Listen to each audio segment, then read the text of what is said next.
Welcome po sa panibagong video, Paulo Repairman, at magre-repair po ko ng microwave oven. Repair time. Okay, magre-repair po tayo ng microwave oven. No power po yung kanyang issue, walang power. Ito po, testerin po natin yung kanyang board. Yung kanyang board. Testerin po natin ang bawat maliliit na pyesa. Titignan po natin kung ano yung sira niya.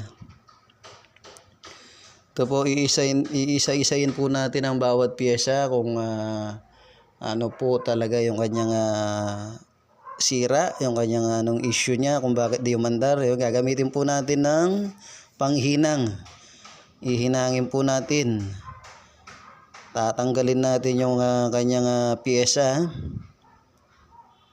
Ayan, dapat po wag puro palit ng pyesa. Dapat marunong din po tayo maghinang, magpalit. Wag palit ng bagong pyesa. Dapat yan, marunong po tayong maghinang para makatipid po si customer. Ayan, gagamit po tayo ng panghinang. Ihinangin natin yung pyesa. Ito po para mabilis matanggal yung kanyang soldering lead. Yan, mukusok-kusok pa, mainit to. Ito po.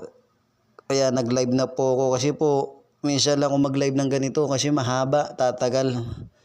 Aabutin po ng talagang oras tong abutin to, oras, hindi lang minutes. Ito, pinasadaan ko lamang po itong video na ito.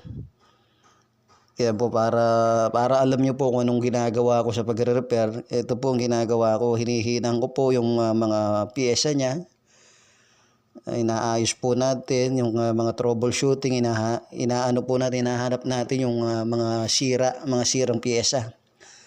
Kapag nahanap ko na po yung sira ng pyesa, ito po, aalisin ko na po siya, babaklasin ko na siya at bibili po ako ng pyesa na may sira. Huwag puro palit kaagad, dapat marunong tayong magpalit ng ganito, yung kasi pag bibili mo to, magastos to eh. May presyo din to pag binili mo to sa bilihan. Sabihin mo, buti ng 1,000 yan. Sabihin mo ganun, 1,000, pero pag ganito, makakatipid si customer. Hanggat kaya, gagawa ng paraan.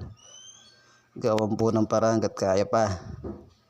Okay na po. Puputulin ko muna ang video.